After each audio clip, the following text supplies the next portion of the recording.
Vive la experiencia Total Play. Presenta.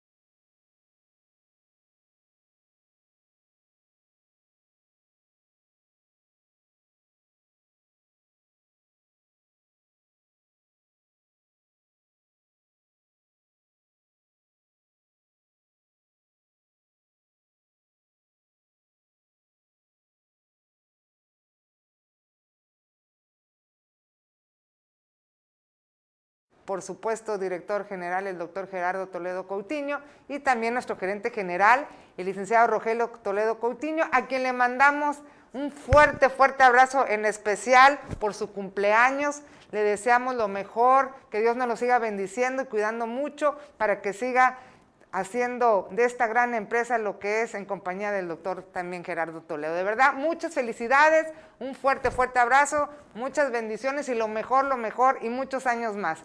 Muchos años más, que sin duda así será, Dios mediante el de arriba, así será, que siempre te protegerá a ti y a tu familia. Y sobre todo también, pues, darle gracias a Dios por un año más de vida, que en estas épocas, pues es de verdad que más valorada, ¿verdad? Un fuerte abrazo de nuevo de parte de Charla con Vero Rodríguez, a nuestro gerente general, nuevamente repito, al licenciado Rogelio Toledo Coutinho. Muchas felicidades. Bueno, y decirles que hoy es jueves ya 23, vamos a tener un programa, pues como todos, muy padre, un programa con invitados de lujo. Decirles que el día de hoy nos acompaña la licenciada Alicia Espino, ella es presidenta de la Fundación Cuenta Conmigo, que bueno, ahorita les vamos a platicar de la fundación, que seguramente muchos ya tienen conocimiento de ella, pero bueno, les vamos a platicar un poco lo que están haciendo y todo. Es una fundación que apoya muchísimo a los niños con síndrome de Down, apoya muchísimo a muchos no tienen recursos para muchas actividades, para los doctores, para que puedan desarrollar sus capacidades. Y esta fundación ha sido un eje primordial para este desarrollo de estos chiquillos y de todas estas personas.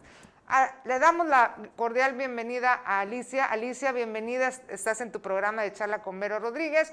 Muchas gracias y como siempre, nuestro agradecimiento por permitirnos charlar contigo. Bienvenida. Al contrario, gracias por la invitación, siempre es un gusto estar con ustedes, compartir un poquito del trabajo que hacemos todos los días y honrados de que nos inviten en este día tan especial, con mucho gusto. Muchas gracias, gracias Alicia. Bueno, pues cuéntanos, primeramente danos aquí a todo el auditorio, por el que no sepa, ¿qué es la Fundación Cuenta Conmigo, Alicia?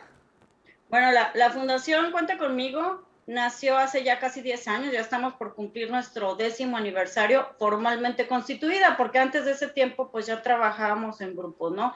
Nació como una inquietud de padres apoyando a otros padres en el proceso de tener y de criar un hijo con síndrome de Down.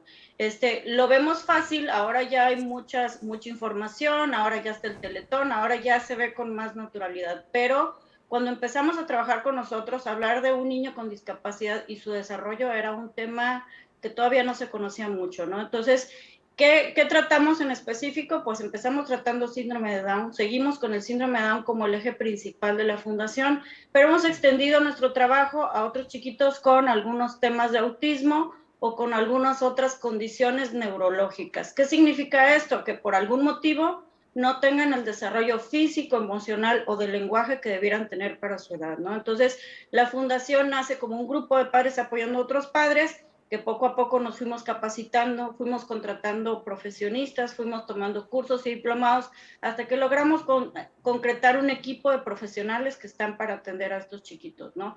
La fundación acepta y atiende a estos niños independientemente de su condición socioeconómica, y eso es bien importante porque a veces creemos que tener un hijo con discapacidad pues nos sale muy costoso, y así es, pero creemos que no hay opciones y realmente pues es una muy buena opción para apoyar a todos aquellos que no tengan recursos.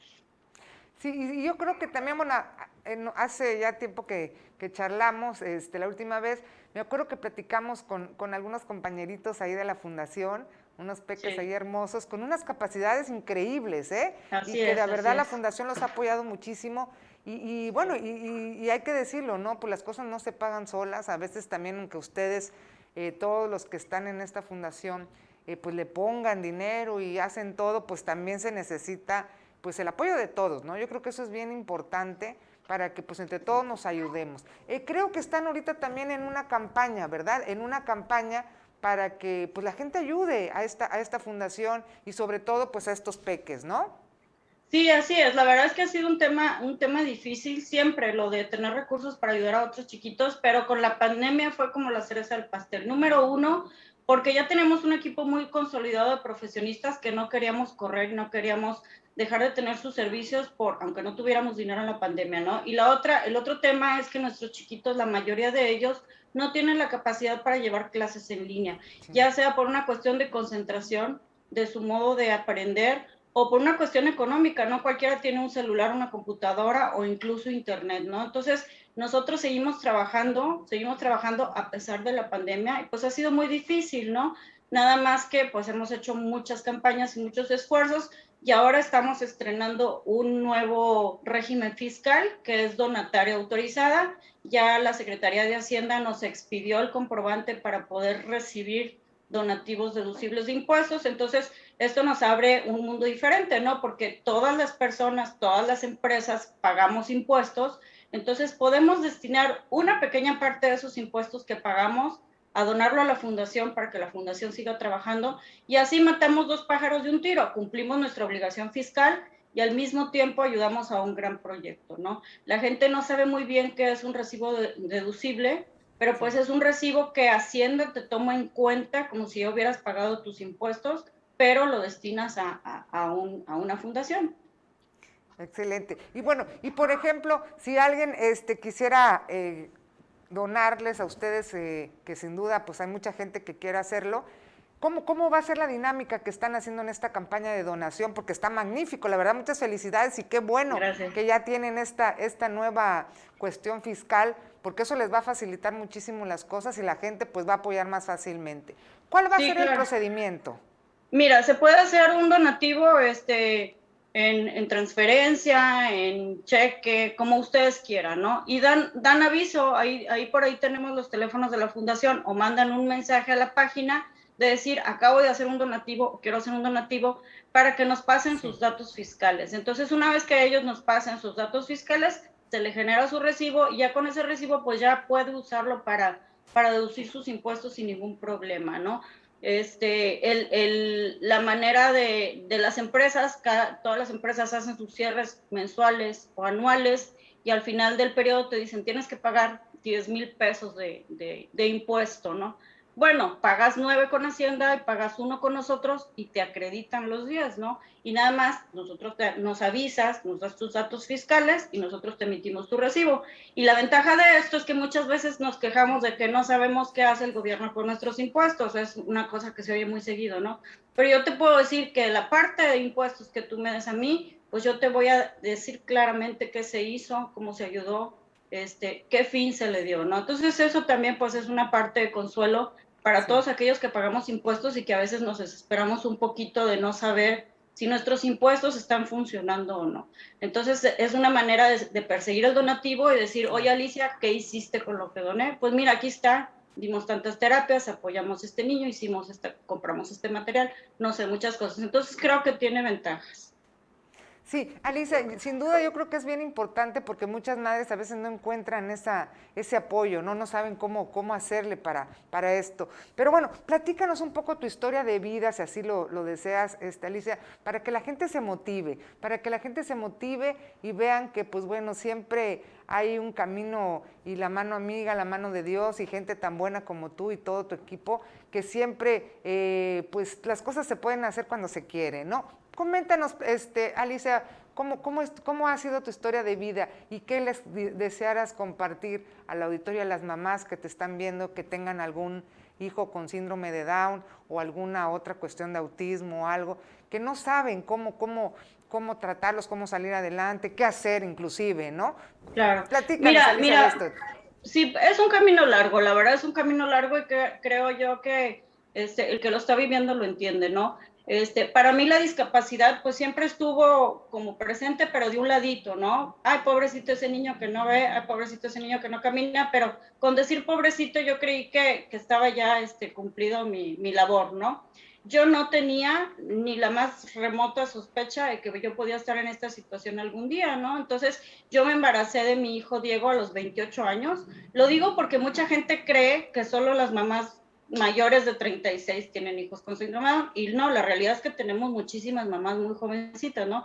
Yo tenía 28 años, y aunque tuve algunos problemas en el embarazo, pues nunca les pasó pensar que podía venir. Incluso en los ultrasonidos que me hice, nunca apareció una evidencia de que mi hijo podía tener síndrome de Down.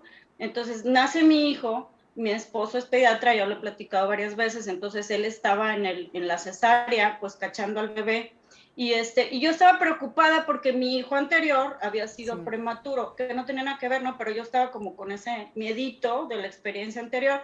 Entonces estoy en la cesárea, pedí que no me durmieran para estar consciente, y a la hora que mi esposo saca al bebé, escucho una exclamación de, ¡Ah! No puede ser, duerman. Fue lo último que yo oí, y entonces el anestesiólogo me pasa un coctelito y me quedo profundamente dormida y no supe de mi hijo ni de nada hasta el día siguiente, ¿no? Entonces cuando me despierto veo la cara de mi esposo y yo dije, algo anda mal, ¿no? Pero sin decir más, me dice, te llevo al cunero, conoce al bebé, y en el momento en que yo lo vi, dije, ya había tenido otros 2 hijos, entonces dije, no se parece, no es igual, ¿no? Entonces fue un proceso en donde yo me enteré de muchas cosas del síndrome de Down, porque yo creí que era nada más una carita diferente, ¿no? Como un niño pelirrojito, no encuentras otras similitudes con otros niños, ¿no? Entonces, él me fue explicando todas las características, me enteré que los niños con síndrome de Down tienen malformaciones severas de corazón, tienen malformaciones de su sistema digestivo, tienen su cabecita conformada de diferente modo, requieren terapias. Todo me lo fueron diciendo poco a poquito y yo estaba honestamente en shock. La verdad es que nunca me había tomado la molestia de informarme un poquito del tema y todo me cayó como un balde de agua fría. Para mí, en lo personal, fue un proceso difícil, fue un proceso de negación durante algún tiempo. Yo veía a mi esposo pues muy contento, muy convencido. Yo decía, no puede ser, es que debe haber algún remedio en algún lugar del mundo, porque yo no quiero que mi hijo atraviese esta situación. Entonces, no lo digo con orgullo, porque sí me da penita lo ignorante que yo era, ¿no? Pero sí es necesario decirlo porque entiendo que hay muchísima gente en el shock de la misma situación, ¿no? Y es humano tenerle miedo a lo que no conoces. Entonces yo sí le tenía miedo a esa situación. Poco a poco, y después de darme algunos frontazos, porque, por ejemplo, darle té del no sé qué que me recomendó alguna pariente para que se le quitara el síndrome de Down, o hacer la novena del no sé qué. Bueno, después de hacer varios intentos fallidos por cambiar el diagnóstico de mi hijo, me convencí que no había de otra, que era su situación y que no lo podía cambiar, ¿no? Entonces empecé a estudiar, empecé a prepararme, empecé a buscar gente preparada que atendiera a mi hijo, y así empezó el viaje en esto como a regañadientes un poquito, ¿no? Para ver qué hago, para ver cómo le hago. Muchas terapias buenas y muchas terapias que no fueron buenas, o sea, que no tuvieron resultados. Y llegó al punto en que dijimos, no, pues no hay para dónde hacernos, tenemos que estudiar en serio, tenemos que prepararnos en serio, y si no hay terapia aquí, la tenemos que buscar, porque si no, no vamos a avanzar, ¿no? Entonces, en este periodo conocí gente muy valiosa, conocí gente que estaba pasando la misma situación, y gente a la que me tocó ya hablarle, decir, no te preocupes, todo va a estar bien, y así fue creándose poco a poco Fundación. Hoy te puedo decir que es de las satisfacciones más grandes de mi vida. Es un trabajo para mí de tiempo completo. La verdad es que si alguien me hubiera dicho todo lo que implicaba, pues a lo mejor no le hubiera entrado porque ha sido muy difícil, pero ha sido muy satisfactorio. Entonces, no solo por mi hijo, sino por todos los chiquitos que vienen atrás y que ya tienen oportunidades diferentes.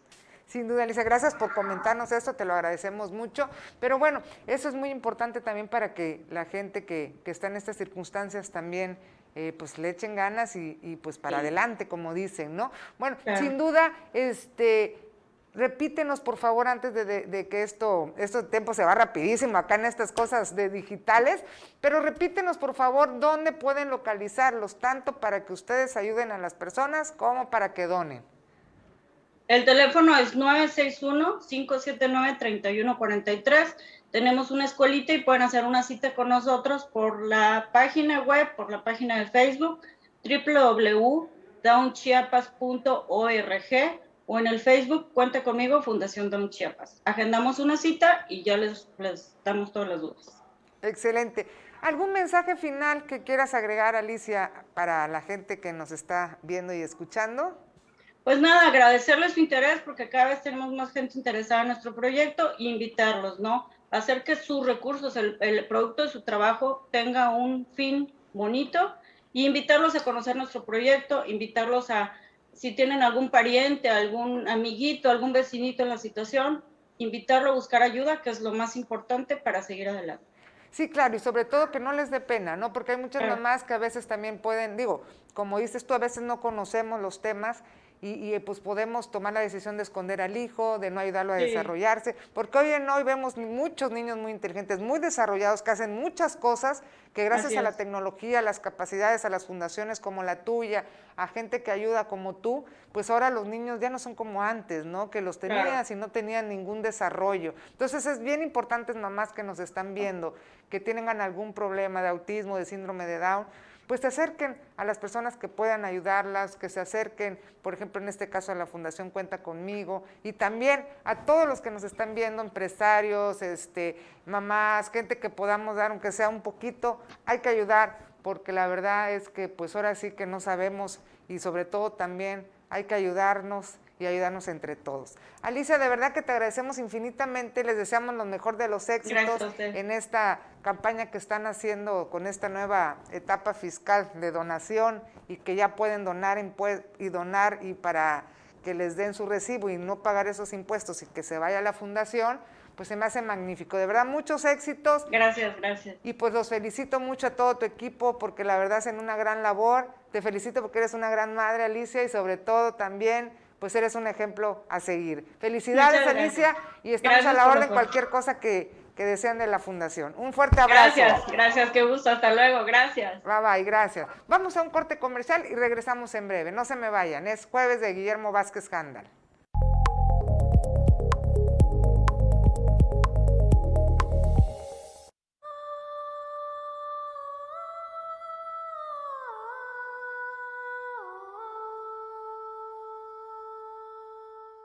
Lo más valioso que tiene México es su gente, fruto de un doloroso mestizaje. El mexicano vive con alegría. México vio la luz como país independiente en esta fecha. Mezcla de culturas que dio como resultado el mestizaje que hoy nos define como pueblo único en el mundo. En México, amamos tanto a la vida que no la queremos dejar. Quizá por ello celebramos a la muerte. Los mexicanos nos enorgullecemos de nuestro origen. Somos grandes anfitriones. Tendemos la mano franca y tenemos palabra. Nos acongojamos junto con el que sufre y celebramos como propias las victorias de nuestros seres queridos. México es pasión. México es colorido. México es su gente. Por todo esto y más, gracias México. ¡Viva México! La radio del diario 97.7. Contigo a todos lados.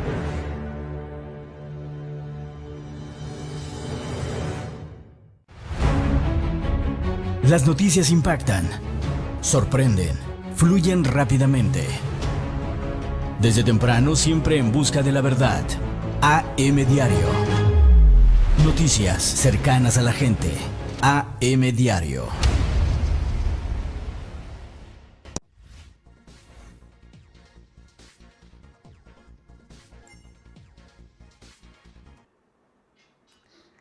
Gracias, ya estamos de vuelta, ya jueves esperado para tener a nuestro súper invitado y al mejor analista político de este país, muy objetivo, y que lo tenemos acá en el Diario de Chiapas todos los jueves. Muchas gracias, Memo, un fuerte abrazo a la distancia. Igualmente, Vero, como todos los jueves, encantadísimo de poder acompañarte en este espacio. Un saludo afectuosísimo al equipo de producción y por supuesto a la gente que nos hace el favor de acompañarnos. Gracias, Memo, muchísimas gracias. Bueno, pues hoy es jueves de tu opinión siempre muy, muy enriquecedora y muy importante para el auditorio.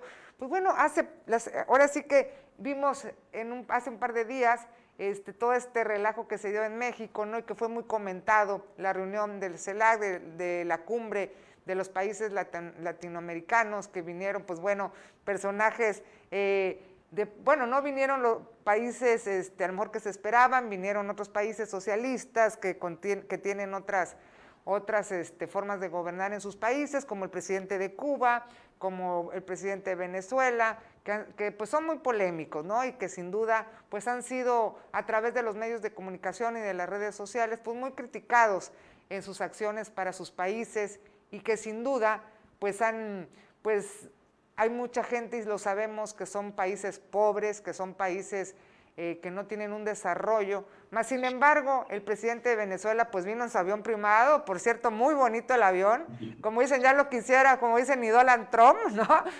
Pero bueno, son de las cosas paradójicas que dice uno, híjole, qué difícil y qué duro, ¿no? Pero Memo, tú que eres el especialista, platícanos cómo estuvo esta reunión del CELAC y cuál es tu punto de vista. Muchas gracias, Vero. Bueno, empezar diciendo que, lo sabemos, a nuestro presidente la política internacional no le interesa de manera personal, no está en su agenda de prioridades. En este caso, al ser México quien preside el CELAC, pues tiene que ser el anfitrión, e incluso él personalmente quien llevara la reunión, cosa que no hizo, se lo encomendó a su canciller.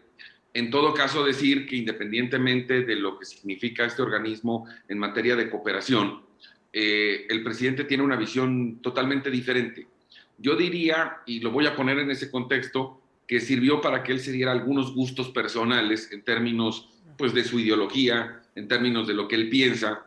Por supuesto, ser anfitrión de quien podríamos considerar sus amigos, que efectivamente son presidentes de países donde no hay democracia, donde, como bien lo señalaste, hay mucha pobreza, hay embargos, bloqueos, pero que además dio pie también a que algunos otros presidentes, como el de Uruguay y el de Paraguay, pues se lanzaran abiertamente a criticar de forma muy dura, en el caso específico de Nicolás Maduro. Si lo ponemos en contexto del resultado, yo creo que la reunión de la CELAC como tal fue un fracaso absoluto, fracaso rotundo. No hay una agenda, no hay acuerdos, no hay ni siquiera una perspectiva a corto, mediano o largo plazo. Lo que sí hubo fue, insisto, pues una pasarela política con tintes socialistoides, como bien señalas, incluso hasta tiránicos en algunos casos, como es el de Cuba y el de Venezuela, donde el presidente López Obrador se siente muy cómodo. Son sus amigos. Los apapachó, como se diría en el argot, aprovechó para él enviar esta clase de mensajes ideológicos que tanto le gustan, pero que en comparación contra un resultado o un acuerdo, pues hay una enorme pobreza al respecto, ¿no? Sí, bien, como bien señalas, no vinieron los importantes. Se puede hablar de un desdén en el sentido de, pues si va el presidente de Cuba o el presidente de Venezuela, yo no voy. Y por supuesto, además, insisto, porque es muy importante hacerlo, como no hay una agenda programática de qué es lo que vamos a hacer o dejar de hacer, pues yo creo que muchos ni siquiera le dieron la importancia que tenía. Por otro lado, yo al presidente lo vi muy contento, lo vi, insisto, con sus amigos, con esta retórica ideológica que tanto le gusta usar, que si bien no nos coloca a nosotros en esa misma dimensión, hay que decirlo, el presidente de México, a pesar de asumirse como izquierda, es tremendamente conservador, y lo vemos en el manejo, por ejemplo, de la deuda, de las finanzas públicas. No se parece el régimen mexicano al de Venezuela o al de Cuba, aunque mucha gente, muchos analistas, desde cuando era candidato lo atacaban en esa perspectiva, que nos íbamos a convertir en Venezuela. No veo ese escenario. Al contrario, insisto, su actitud es sumamente conservadora en términos del manejo de los recursos. Políticamente a lo mejor sí hay similitudes, la forma en que nuestro presidente se expresa, en la que enfrenta o ataca a sus rivales abiertamente desde las mañaneras, pero no podríamos decir ni siquiera que estamos cerca de ser una dictadura. Todavía, a pesar del gran debate que existe al respecto, gozamos de una democracia yo diría saludable, siempre perfectible, pero saludable, y lo vemos, por ejemplo, con estos constantes ataques a los tribunales electorales o al Instituto Federal Electoral, al Instituto Nacional Electoral, que no dejan de ser eso, ataques. No se han vuelto una realidad estas amenazas de transformación, y no me refiero a la cuarta transformación, sino de estos órganos, de reducirles presupuestos, etc. En todo caso, estamos ante un debate ideológico en el que pues, la CELAC fue un gran montaje, hasta cierto punto espectacular porque vinieron presidentes de otros países, por el escenario, digamos, el salón del Palacio Nacional, pero pues lamentablemente como organismo bilateral multilacional, pues la reunión fue un rotundo fracaso.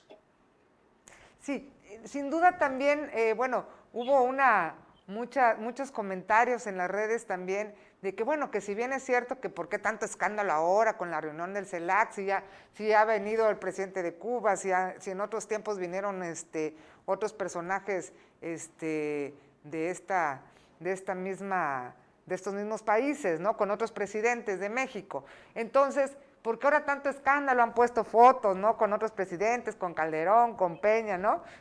Aquella frase famosa con Fox, ¿no? De come si te vas, ¿no? Entonces, ahora no fue así, de come si te vas, mi Memo.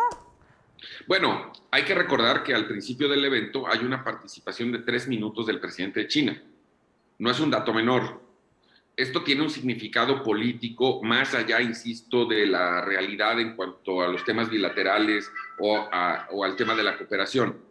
Este es un mensaje directamente a Estados Unidos, donde se demuestra que hay un acercamiento con el gran gigante asiático, que es el rival natural. Se acabó la Guerra Fría, ya no existe ese equilibrio de poderes con Rusia, hoy lo es China, y por supuesto que eso a los americanos no les gusta. Pero yo insisto y sigo partiendo de la base que a nuestro presidente le gusta divertirse haciendo estas cosas. No sé qué tanto efecto tengan en lo práctico. No sé realmente si tener una relación con China sea viable, porque también vemos que en materia de obras públicas o de las grandes construcciones se limita mucho a los chinos. Hay una especie de política de Estado en contra de las empresas chinas. Eso es una realidad. Te lo puedo además garantizar porque lo he platicado con funcionarios del gobierno federal. En cualquier concurso, en cualquier licitación, aunque las empresas chinas tengan el mejor producto o el mejor precio, las cancelan o las vetan para no hacer enojar a los Estados Unidos, que es, además de nuestro principal socio comercial, pues es nuestro vecino. Entonces, esto de poner al presidente de China a hablar los primeros, al inicio del evento, durante 3 minutos, que además no pasó más allá de un saludo protocolario, pues es una forma de mandarle un mensaje, pues yo diría juguetón a los Estados Unidos, de esta coquetería política que en la vida real no se está llevando a cabo. Pero yo estoy convencido, a reserva de equivocarme, y a menos de que alguien argumente diferente, que a nuestro presidente le gusta divertirse con esas cosas. Y que además, en cierto sentido, lo hace bien. Lamentablemente se extralimita cuando utiliza un lenguaje rivalizante, de ataque a sus opositores. Pero el dato curioso del tema de China, yo creo que fue lo que marcó realmente la reunión, porque, insisto, no hubo ningún tipo de acuerdo, no hubo ningún tipo de avance, más bien estuvimos escuchando una retórica ideológica, como te comentaba, y reclamos, puntualizo, del presidente de Uruguay, del presidente de Paraguay, en función de la presencia de Nicolás Maduro, del presidente de Cuba, que hay que decirlo como es, son regímenes dictatoriales. La situación económica en esos países es dramática, es crítica. Hay un reclamo permanente de estos aliados, sumo a Bolivia, a Nicaragua, de hablar en contra de los bloqueos, cuando la realidad es que el único país que tiene bloqueado a Cuba, por ejemplo, es Estados Unidos. Cuba puede comerciar con los otros 170 o 180 países que tienen economías abiertas. No lo hacen porque tienen una incapacidad para hacerlo, porque tienen una represión que la vimos hace poco en el caso de Cuba, en el que cortan el internet, en el que si sales a manifestarte te meten a la cárcel. Y me llama mucho la atención, como bien lo señalaste, en este tema de polarizar o de contrastar, que si Andrés Manuel López Obrador es presidente de México es gracias a que estamos en una democracia. En un país como Cuba o en un país como Venezuela lo hubieran metido a la cárcel. Y creo que eso no le hace bien a la imagen de nuestro país en un ámbito internacional, en un ámbito democrático, hacer una cosa y decir otra, quejarse en nuestro país de unas cosas y apoyar a dictadores de otra. No hablemos de el regalo de vacunas, que aunque si bien no fueron tantas, pues la pésima declaración del subsecretario López-Gatell, que eso le impedía, perdón, me refiero cuando dijo que había que vacunar a niños que tenían amparos, que eso le impedía proteger a más adultos que estaban en una mayor situación de riesgo, cuando casi regalamos 1 millón de vacunas. Entonces, yo creo que hay un contraste bastante lastimoso en ese sentido. Por otro lado, insisto, esto se deriva de que a nuestro presidente no le interesa la política exterior. Él está pidiendo a los Estados Unidos que ponga recursos para el programa Sembrando Vidas en Centroamérica, cuando en nuestro país ha sido un rotundo y absoluto desastre, incluso ya observado por la Auditoría Superior de la Federación, donde seguramente cuando veamos el reporte que saldrá pronto, encontraremos no solo una mala operación, sino también actos de corrupción. Entonces, pues veo una enorme cantidad de contrastes, tal vez no en esta parte tan jocosa como tú la señalas de aquel incidente de Vicente Fox y Fidel Castro, que también hay que decirlo, Miguel Díaz-Canel no es Fidel Castro era una figura histórica, discutible lo que me digas, pero una figura. Cuando Díaz-Canel al final de cuentas es el heredero de un régimen totalitario y dictatorial en el que él sigue con esta teoría de la represión para mantener una sociedad que en pleno siglo XXI está harta ya de esos abusos y de esos excesos, pero que no tiene la estatura como líder político. Entonces, pues en resumen te diría que sigo viendo un enorme contraste de lo que se hace aquí adentro y lo que se dice hacia afuera, un desdén absoluto hacia la política exterior, considerando que la única que nos interesa es con Estados Unidos. Y pues bueno, ustedes en Chiapas son testigos presenciales de eso cotidianamente, con el cerco que se les pone a los migrantes, que nos convierte en la frontera de los Estados Unidos con Centroamérica y no en un país de paso como lo habíamos sido siempre. Al presidente de México lo único que le interesa en política internacional es Estados Unidos, párale de contar. En el caso de la CELAC se dio gustos, recibió a sus amigos, fue buen anfitrión, les dio de comer, se rió bastante con ellos, teorizó en estas cuestiones ideológicas que tanto le gustan, pero si das la vuelta a la página, no pasó nada más. Claro, pero también hay que recordar, Memo, no sé, ahí ahorita me lo vas a comentar, que también el presidente cuando intervino comenta, ¿no?, que Estados Unidos, pues bueno, da a entender palabras más, palabras menos, que no intervenga en las cuestiones de Cuba, de lo que están ahorita pues tratando de intervenir, que se saliera de Cuba, ¿no? Entonces le contestaron que bueno, que hay temas más importantes con México que hablar de lo de Cuba, ¿no? Esta situación a mí se me hace pues como que no tiene ningún sentido, ¿no? A final de cuentas Estados Unidos le digo, es que no nos vamos a meter tú y yo en este problema, yo con lo mío, tú con lo tuyo, y nosotros platicamos de lo nuestro, ¿no? Se me hace que no era el momento para comentarlo, ¿no? Es que honestamente es un tema muy menor. En todo caso, y te lo decía yo hace un momento, el único país que tiene realmente un bloqueo en contra de Cuba es Estados Unidos. Pero eso no limita a que Cuba pueda interrelacionarse con otros 100 y pico de países. No lo hacen, y vuelvo a ello, por su incapacidad gubernamental, por su ineficiencia y por su sistema tiránico. Pero realmente es un tema menor. O sea, para Estados Unidos yo creo que eso debe de estar en el número 100 de su agenda. Más allá de eso, sí, la relación con México es mucho más importante, para empezar por el tema migratorio, por los temas de seguridad fronteriza, porque somos socios comerciales muy importantes. No olvidemos que solamente la economía de California y de Texas son la séptima del mundo, y que la relación con México es cotidiana, es intrínseca, es una relación humana de negocios. Entonces sí, por supuesto, la prioridad para Estados Unidos es México y para nosotros es Estados Unidos. Y esto tiene que ver no solo con lo que escuchamos cotidianamente en temas del paso de migrantes, porque también desde México se hace un control para evitar la llegada de terroristas que podrían venir del Oriente Medio, y que, pues sí, de alguna manera somos su patrulla fronteriza, somos su vigilancia. Hay una magnífica e histórica interrelación entre nuestra Secretaría de la Defensa y de Marina con las Fuerzas Armadas y las agencias de inteligencia de los Estados Unidos. Incluso te diría, porque esto no es ningún dato secreto, que hasta comparten frecuencias de radio para estar monitoreando. Eso es lo que realmente importa. Eso es lo trascendente. más aún cuando, pues, después de la pandemia todos sufrimos el impacto de una crisis económica que, si bien Estados Unidos, por supuesto, la está resolviendo de mucha mejor manera que nosotros, pues dependemos, es como un cordón umbilical de lo que pasa en Estados Unidos para nuestro crecimiento. Como decía en alguna ocasión algún gobernador del sureste, si a ellos, si ellos les da un estornudo, a nosotros nos da gripa, ¿no? Entonces, eso es lo que importa. Por eso te decía, estos jugueteos del presidente, que yo los identifico como eso, porque ni siquiera es una estrategia política de Estado, de tener a Xi Jinping en el inicio, en una conferencia de 3 minutos, de decirle a Estados Unidos que no bloquee Cuba, pues realmente son medidas de presión muy chiquitas, intrascendentes, pero que a nuestro presidente le encanta hacer.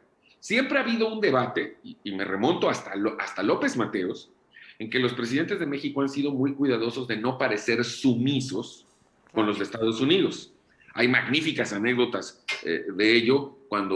Recuerdo cuando estaba el tema del chamizal, que el presidente López Mateos le dijo al presidente Kennedy: yo no soy agente de bienes raíces, soy el presidente de México, ¿no? Y bueno, López Portillo también con sus desplantes, pero siempre ha habido ese cuidado de no parecer sumisos ante los Estados Unidos. Yo creo que López Obrador, y de manera correcta, está haciendo lo mismo, aunque en temas, como muy bien señalas, que a nadie le interesan y que a nadie le importan. El tema de Cuba es muy lastimoso, es dramático, pero no le corresponde ni al presidente de México, ni siquiera a la CELAC intervenir en ello, porque pues eso es una cuestión autonómica de los cubanos, que lamentablemente, y como lo señalábamos hace un momento, no se pueden ni siquiera manifestar porque los meten a la cárcel. Entonces, bajo esa perspectiva, yo lo que creo es que nuestro presidente, insisto, le gusta jugar con estas cosas, lo hace bien, se divierte, aprovecha para mandar mensajes políticos nacionales internos, pero fuera de lo anecdótico y de lo polémico, pues sí, lo critica y se le critica mucho, lo apuntas muy bien, porque él da pie a esas críticas, porque él pone la agenda, porque él solito, y perdón por decirlo de esa manera, le pone el pecho a las balas, cosa que también creo que las mide. Y como lo hemos dicho en muchas ocasiones, luego estas cosas le sirven para distraernos de los temas que realmente importan en este país, y que estemos hablando de que el presidente de Uruguay y el de Paraguay se le fueron encima al de Venezuela. Esa es la realidad. Esa es la realidad. Así es, mi mem. Pues bueno, el tiempo se nos agota, no me quiero ir. Tenemos ya 2, 3 minutos antes de despedirnos, pero no me quiero ir sin tu opinión, que es muy importante siempre en el tema Samuel García. Ya está el proyecto ya hecho por Liceo Fuentes, el presidente, magistrado, en el tenor.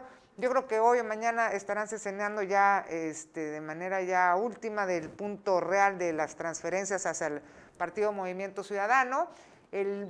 Ahora sí que el proyecto va, pues bueno, fue el partido el que lo recibió, exentamos al gobernador electo, y la culpa la tiene el Partido Movimiento Ciudadano, porque ¿para qué lo recibe? ¿No? Casi palabras más, palabras menos en cuestiones ahí legales.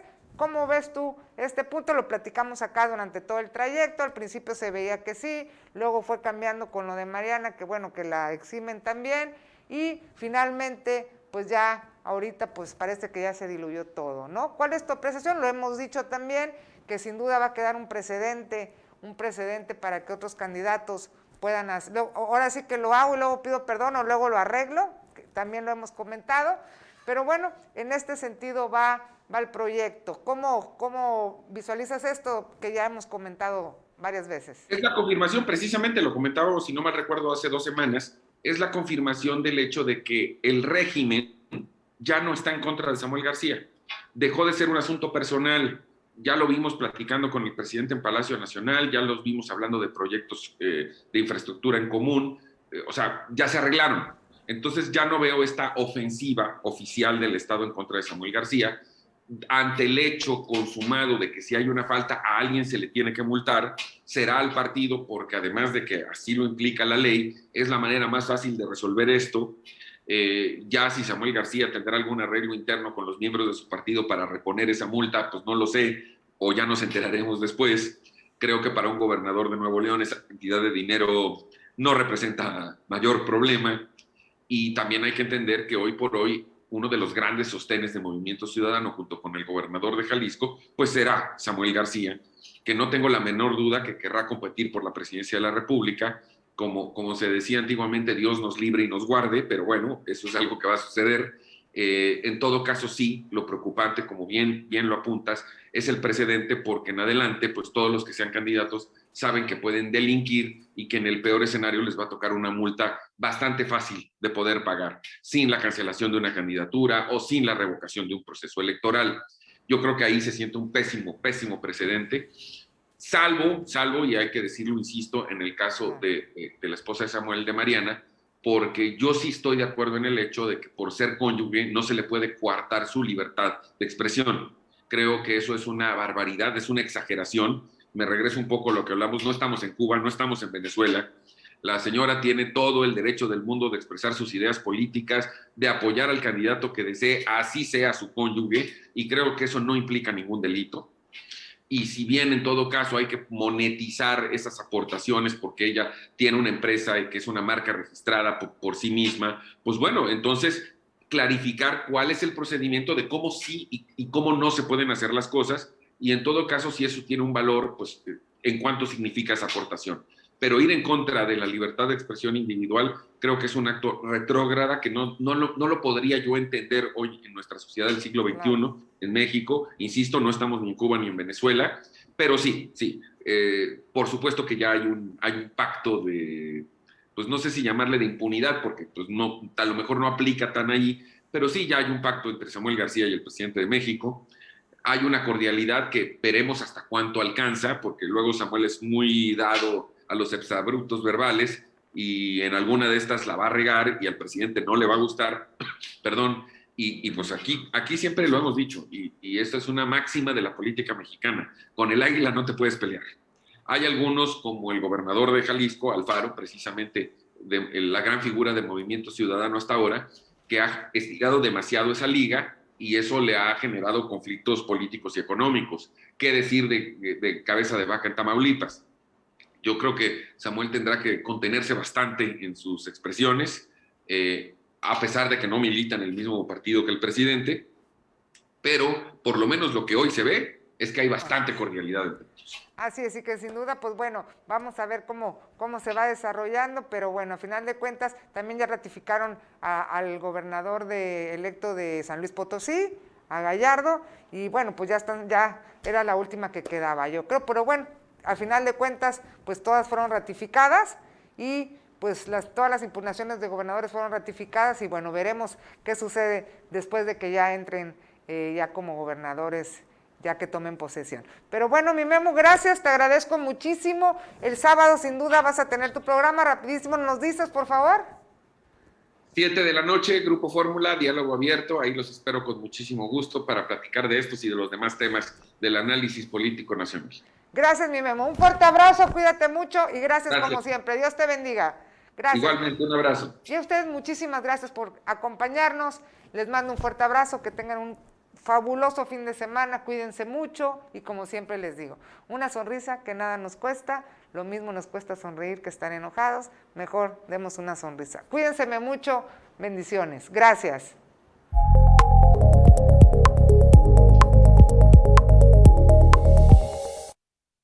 Vive la experiencia Total Play presentó.